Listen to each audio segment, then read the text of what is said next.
And then I'll be out of here. But it's keep feeling like I need a minute and 20 seconds. So let me get kind of a journey of a football player because this is it has nothing to do with what you're doing, but sometimes a lot to do with what you're doing. I found that in life, everything's about perspective, and sometimes you have to dig deep and look into some things, and you can find out there are a lot of lessons. I actually even do a blog on LinkedIn called Life Lessons from the Gym. And it's about using the talents that you have to kind of express a story. And I'm a storyteller. That's why I write the children's books. So imagine you're a little kid, and every little kid, as you're growing up, you have a vision. And that vision can be given to you by your parents. That vision can be given to you by the things you see on TV. That vision can be given to you by your situation. But you'll have a vision. It's put into your mind something. This is who I'm going to be. This is where I'm going to be. This is what I want to do. It could be from your parents that have been passed down. Son, you're going to be a football player. I want you to be a football player because maybe I never made it to the NFL. Maybe I never did it, and I want to see it in you. That vision is given to that child. You are going to be something. It may be because of your neighborhood. This is the only way out. This is the only way you're going to make it. You have to become a professional sports player, and football is going to be the only way out. And vision could be because of circumstances. You may be the person who you're in this neighborhood. In this neighborhood, there's violence, and there's gunfire, and there's all sorts of crime. And this is your only way, your escape, the anger. That vision could be because it's your environment has been so tough and you're so angry, and this is the only way that you can express who you are and what you are. That's that little child growing up and saying, I'm going to be the football player. For me, it was anger. It was not having anything to do. It was trying to figure out, what am I going to do? And my parents were like, son, you're in the house too much, watching TV, playing video games. You need to go and do something. You need to go and play football. And so I ended up going to play Pop Warner football. And while you're playing Pop Warner football, it's a great sport. You hear about the head injuries and you hear about all these negative things, and a lot of them are true. I mean, there are head injuries, there are injuries. But what people fail to get is that there's a lot of value in sports. And I think everybody should play some type of sports sometime in their life, because the value you get is you learn about teamwork. You learn about talking to each other. You learn about meeting people outside your normal confines. You learn to adjust. You learn to think quick. You learn that if you want to do something, you got to work super hard to be the best at it. You learn that even though if you're not number one, being number two is just as important, because you're still part of a good team. And you got to believe in something. You got to have something to shoot for. And so as a kid growing up, I started playing Pop Warner football. And you play, my nickname then was Hammerhead, because you run into stuff and use your head, and that was me, Hammerhead. Easy thing to do, you just run into something and you make the tackles. That was me. But that's a little kid growing up, and that was thousands of kids, hundreds of thousands of kids, probably, hundreds and hundreds of thousands of kids have that dream. I'm going to be a football player, whether it was the parents giving them the dream, whether it's the dream themselves, whether it's what they saw on TV, whether it's a dream of wealth, whether it's a dream of society, whatever, that's the dream. You play Pop Warner football, then you move up the ranks, and hopefully you're good enough to move up the ranks. But what happens is that a lot of times kids nowadays, especially nowadays, are pressured so much in becoming the best. Instead of it being a fun game and trying to learn and to have a good time, kids are pressured so much now that it's saying, you got to be the best. You got to go to training camp. You got to do all these extracurricular things. You have to focus so much because you have to be the best person at this game. And kids usually sometimes get burnt out. They move up the level and they get burnt out. So they don't have anything to do with football anymore. So the herd thins out a little bit. Now you get to the potential chance of making it to high school. And you realize that all the kids who were down in Pop Warner football, when you were the best player, when you were all this and that, everybody was probably pretty much the same size, but now everybody's kind of going through the growth spurts. Was my conversation, I think, yeah? You're not a football fan? Yeah. Oh, okay, I was like, man. Okay, I was like, dang, I wasn't. Maybe I could talk about something else. Anyhow, that's my little comedy bit. But anyhow, so you move up to that level, right? And you realize that those very kids now, some of them have grown. Some of them are a lot bigger. Some of them are a lot stronger. Some of them are a lot faster. Some of them are a lot meaner. You go and you get to that next level. And it's a hard thing for a lot of kids. And so a lot of kids kind of fall off by the wayside. They either get burnt out or they're not good enough or whatever. But you get into high school, you realize there's a political game sometimes in high school. Coaches like you, some coaches don't like you. Some coaches want you to play, but they only want to highlight certain players. Some schools that you go to where you may be good in a certain position, but they don't use that position. You may be a good guy that's a receiver. You got great hands, but no one's throwing the ball. They just want to use the running backs. You may go to the wrong school, and so your chances and your opportunities to be great dwindle down that much more. So it's an odds type of game, as well as a skill set. You can be all great, but if you don't go to the right school, then it starts disappearing.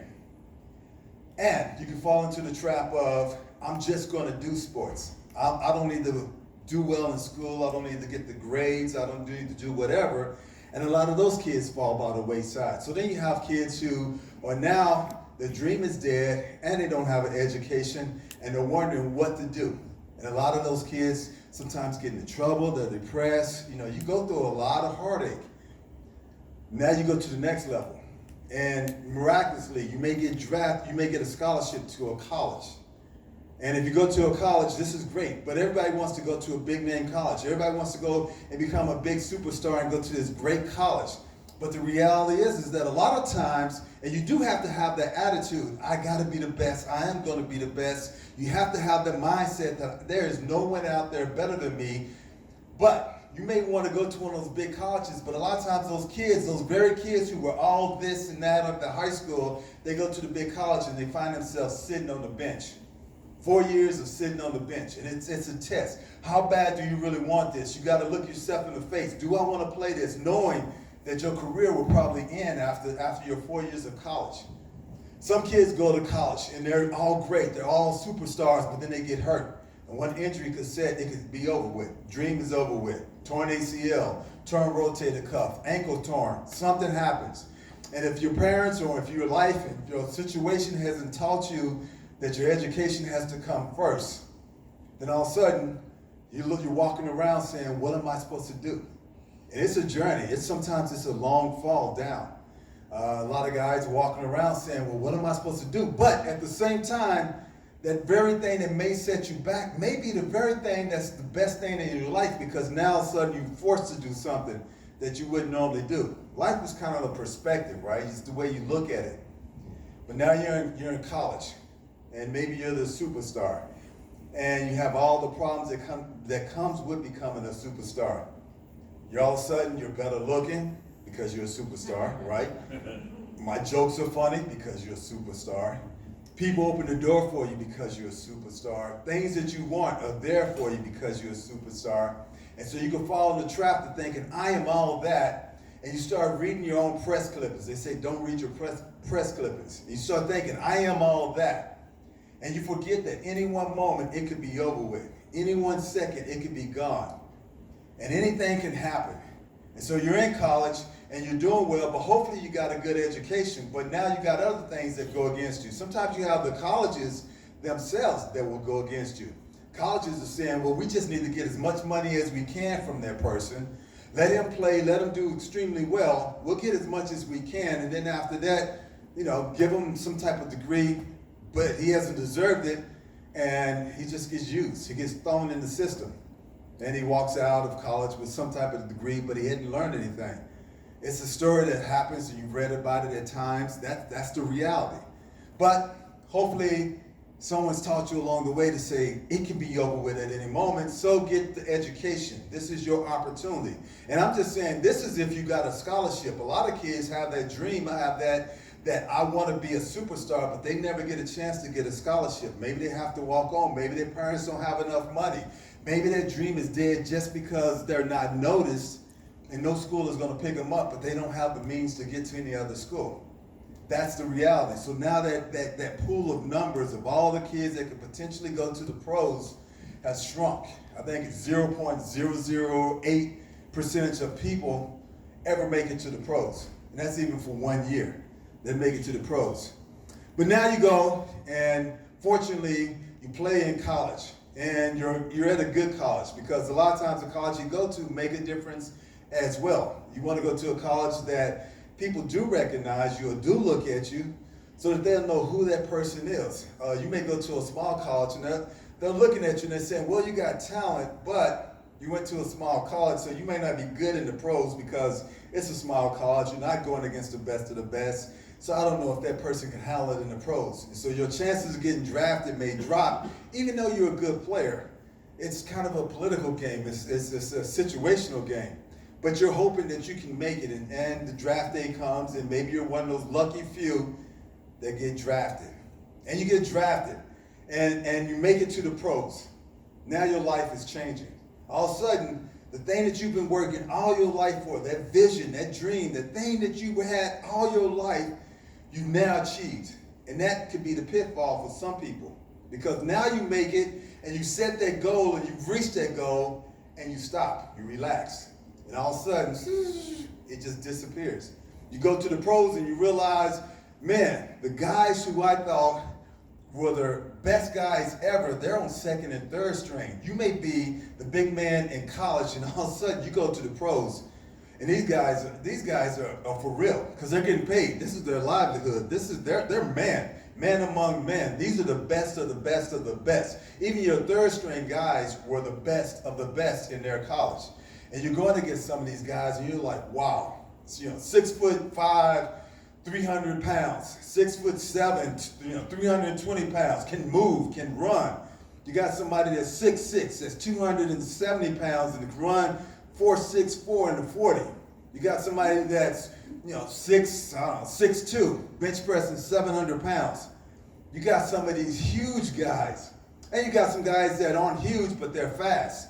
Your fastest time, my fastest time, was 4.5 in the 40. And their fastest time is 4.2 in the 40.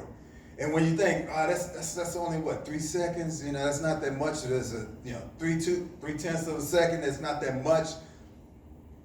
But from here to there, from here to that table is a touchdown. Yeah. From here to that table is embarrassment on national TV. From here to there is you losing your job in front of everybody, in front of the world. And you have to face the crowd to say, what happened to you? It's a big difference. So you make it to the pros, though, and you realize these guys are for real. My first experience, I made it to the pros. My first experience, and I was telling people at the table here, ran into this guy in college. You could be 6, whatever, 320.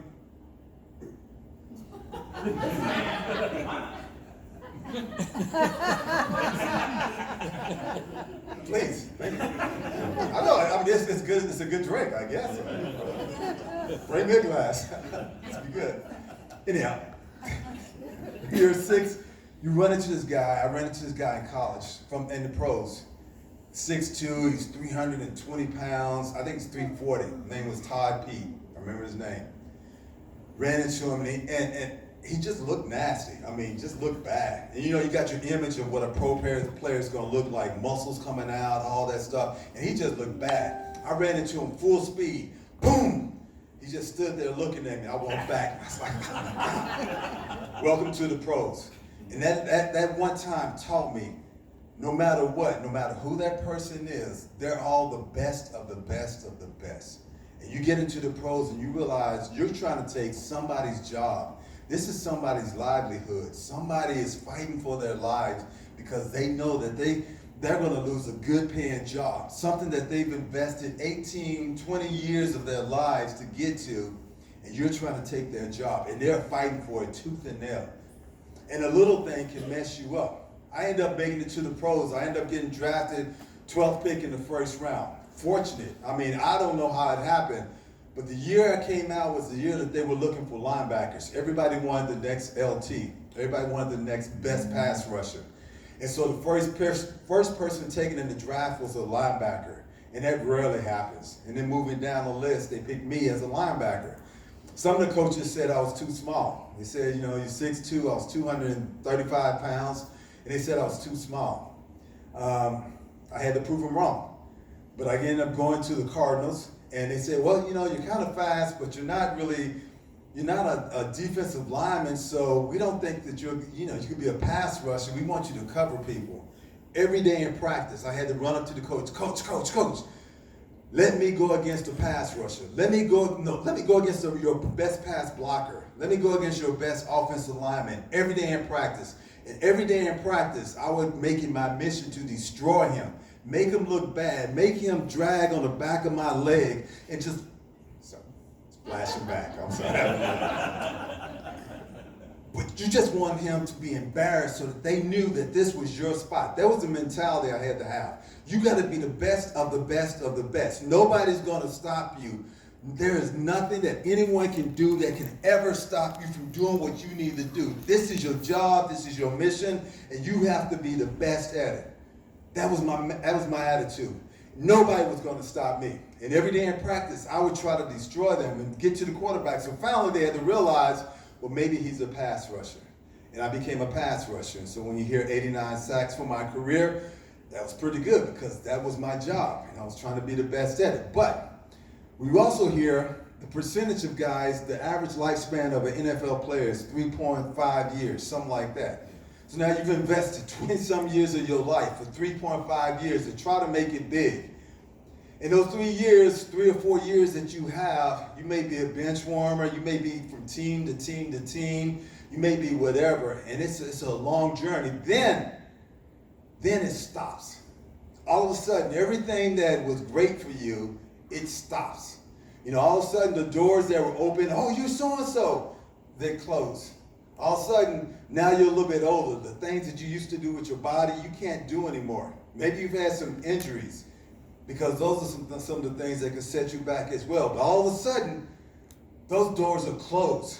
Now they say like every professional NFL player goes through some form of depression once they retire. Well, yeah, you retire because you spent all your life trying to achieve a dream, and now it stops. And if you haven't set any other goals, if you haven't prepared for anything else beyond that, now all of a sudden, your life is kind of out of whack, and you're just walking around, walking zombie, dead man walking, because you don't know what you're going to do with yourself. Everything that you've invested in that one thing is over with.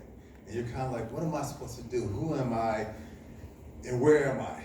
That was my life post-football. I worked super hard to get there. Some of it was luck. Some of it was being in the right place at the right time. I was doing the best I could.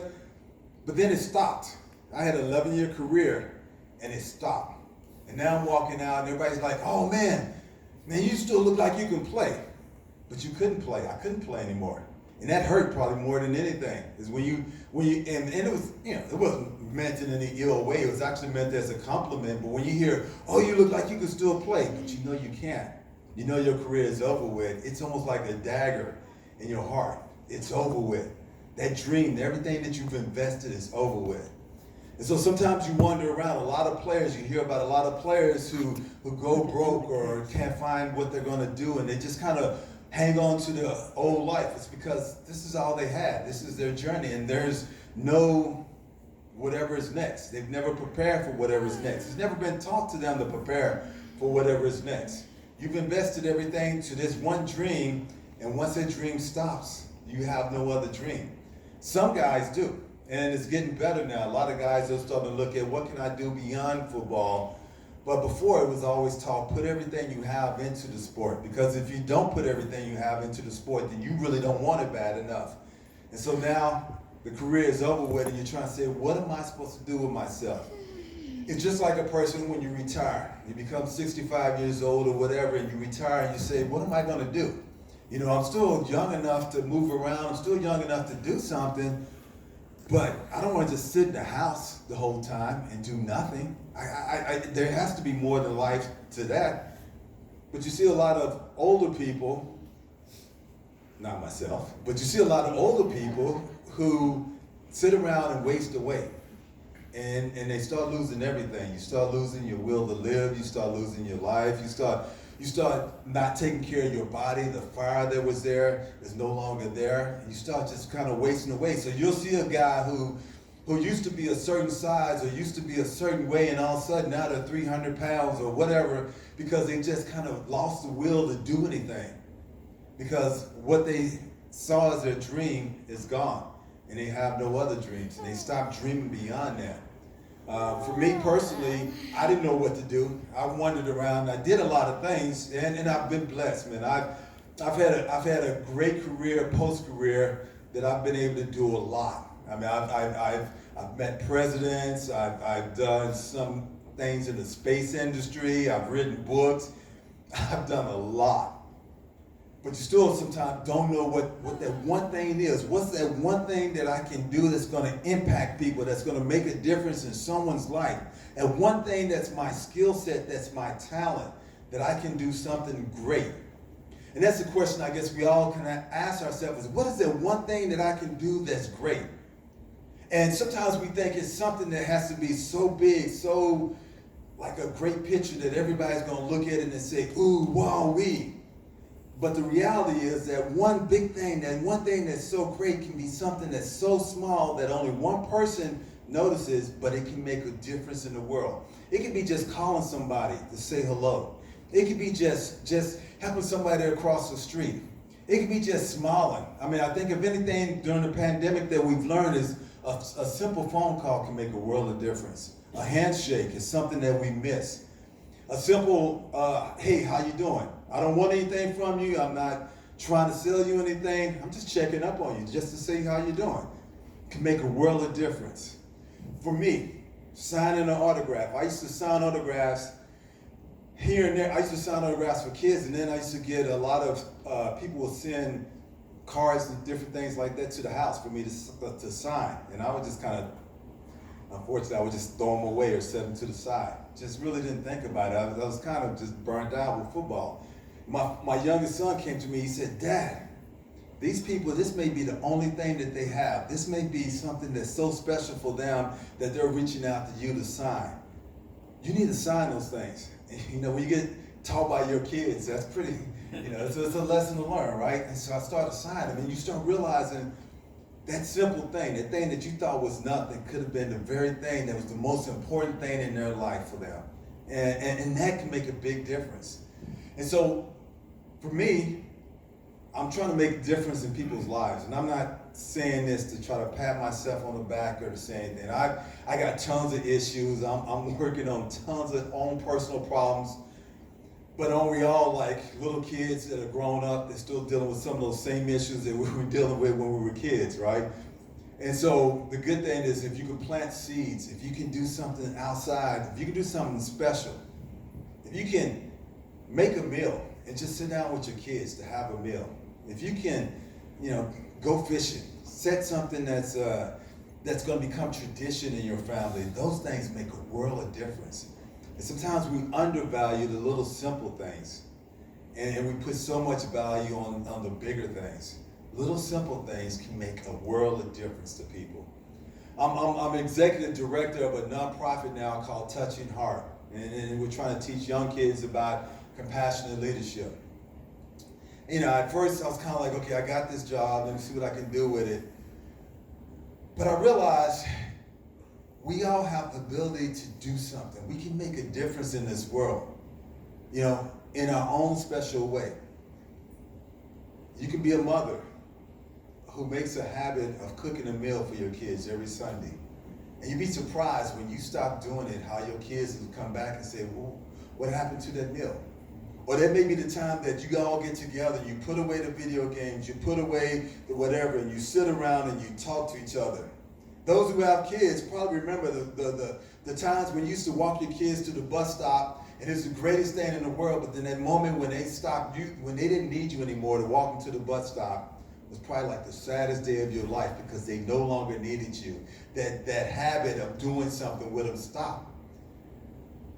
I'm throwing this out, and I'm trying not to sound preachy, but I'm just learning about life, right? Here's the life lessons. Enjoy your life, and wherever you're at. When I say I'm going to try to bench press 500 pounds by the time I'm 57, it's never too late to do what you want to do. It may alter. You may have a dream of running a 4.5 and you're 60 years old. It may not happen. But you may inspire a bunch of other people your age to say, I can still go out there and get in shape. You're never too old to do something. You got to keep dreaming. You got to keep getting excited. Some of the best people I know, regardless of the age, are the ones who get excited about the simple things, who get excited and look at life through like the eyes of a kid, right? You got to look at things with excitement and say, wow, I didn't see it that way. Wow, that is so cool. That is the thing that keeps people young. When you look at life with excitement in your eyes and say, wow, well, actually kind of just like me and saying, wow, that's Ken Harvey. That's a joke, but not to make people laugh. I don't bump. But the people that I've admired the most have been a lot older than me, but every day you can see them, they look at life like it's exciting. They get excited about the simple things. And that is the way to live. You know, we're in this world where so many things are happening, good and bad. Life is too short to just hold on to anger and hold on to depression and hold on to things in the past. Life is too short. Enjoy the moment that you have. Learn to say thank you. Simple things, right? That we've all been taught as kids from our parents. I just started trying to do this with my wife, is to say thank you for simple things. You know, just every day try to learn to say thank you. And it's making a world of difference, because some days, you know, you may be grouchy, you may be mad, you may be whatever, and then you say thank you for something and you realize, man, I'm a blessed person. Man, oh wow, she's been doing all this for me. Thank you. Just learn to say thank you can make a world of difference. And so anyhow, I don't know, it's long in the night, so I'm gonna finish up kind of short, I guess. I can answer questions. But here's the thing. I guess I'm looking around the room, and I think all you guys are old enough to remember Schoolhouse Rock. Yeah. Well, except for you. But I used to love the one. It was like, it was 3. That's the magic number. Man and a woman had a little baby.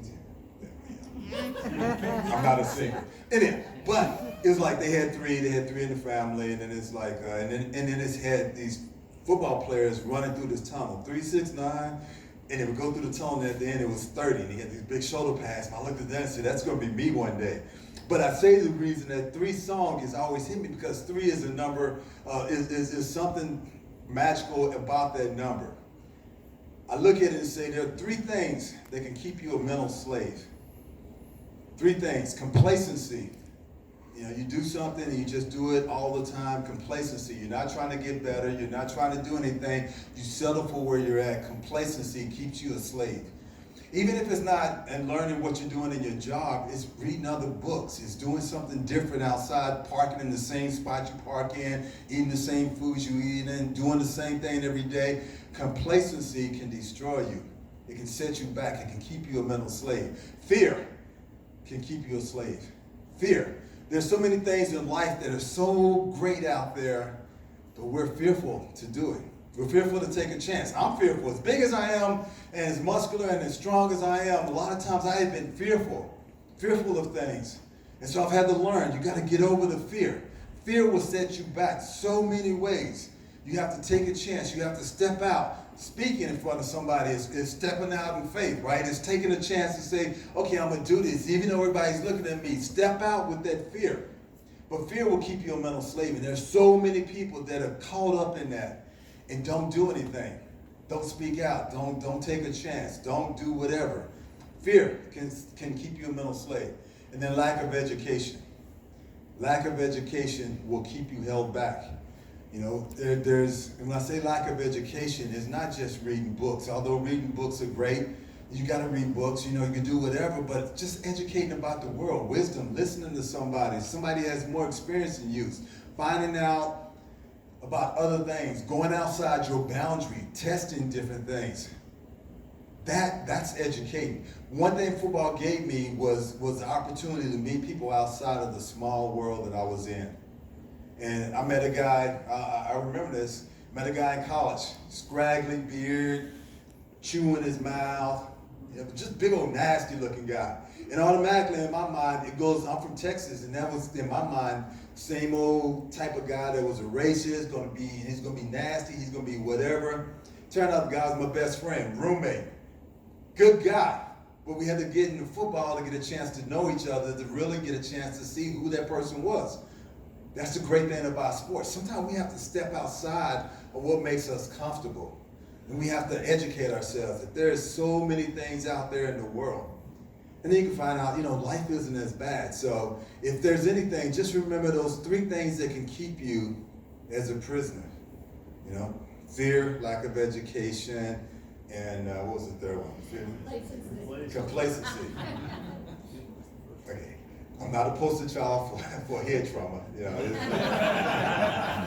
I just got rolling. Okay, thank you for remembering. I was testing you. There you go.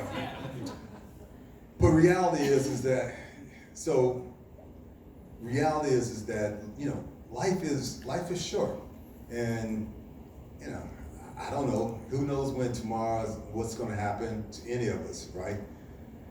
But the one thing I've always feared is that on my tombstone it would read Ken Harvey, football player. And if that's all I've ever done in my life, then I wasted 40, 50 years of my life. It gotta be more than that. Life is short. Enjoy the moments that you have. Enjoy the people around you. Learn to say hello. Step outside your comfort zone. Football is a great game, and as I kind of told you, it's a journey that when you look at a guy and they made it to the pros, it's not because it was an easy journey. I mean, these guys are busting their butt, 24/7, working out, doing whatever they have to do. And the thing is because they saw something, they went after it, they wanted it, they excelled in it, and they became great at it. What is it that you're doing that you're saying, I am passionate about this, I believe in this, I am working for this, I'm going to give 100% to this? What in your life do you say, I'm going to put everything on the line to become that or to do that? Or do you just kind of go through life and just say, I'm just going to hopefully get by? And at the end of your life, on your tombstone, it says, he or she just hopefully got by. There's so much more to the world than that. So enjoy it. Enjoy each other, enjoy people, enjoy me, because I'm the speaker. Enjoy it. That's a simple message, simple lesson, right? And so, thank you guys for allowing me to speak, because this was kind of like a dream. When I was a dropout in high school. That's why I kind of get excited. I was a dropout in high school. And we all go through those moments where, you feel like I got nothing. And there is nobody who cares about me. I felt like my parents didn't care about me. I felt like the world didn't care about me. And then it felt like, to me, God was saying, you are something. You are special. You have something. You can be whatever you need to be. And when you start believing in something, that's the key. And at that time I was like, God, if you get me, if you get me out of here, if you get me to a place, if you help me do this and that, then I'll be a speaker. I'll worship your name. I'll do all this and that. And my gifting, I think, I like speaking. Whether you like listening to me or not, I like speaking to an audience, right? One-on-one, I'm kind of so-so, but to an audience, I don't mind speaking. But I look at my life and I say, here's a dropout in high school who went back to high school, didn't play his senior year of high school football, met a guy in a gym who told him about a junior college in Oakland, California, whereas I had never been any further, I'm from Texas, any further than outside where I could walk, because my parents had one car and there was 9 of us, both my parents and 7 kids. Hadn't been out any further than I could walk. Now I'm a dropout in high school, going back to high school, going meet a guy in the gym, tell me about junior college in Oakland, California, go to this junior college, me and another guy work 2 jobs, save up some money. Junior colleges do not give money. Work 2 jobs, saved up money, go to this junior college, play there for 2 years, end up getting a scholarship to University of California, Berkeley, one of the top schools in the country, play there for 2 years, then get drafted to the Arizona Cardinals, play there, then tear my ACL and my rotator cuff in my shoulder, recover from that, then get selected to the Washington football team, then make it to the Pro Bowl 4 times. Man, you gotta be amazed and say anything is possible. And that's the life you gotta look at and look forward to. So anything is possible. So if there's any message that you can walk away with, is that no matter what you're doing, enjoy it. Life is good. Anything is possible.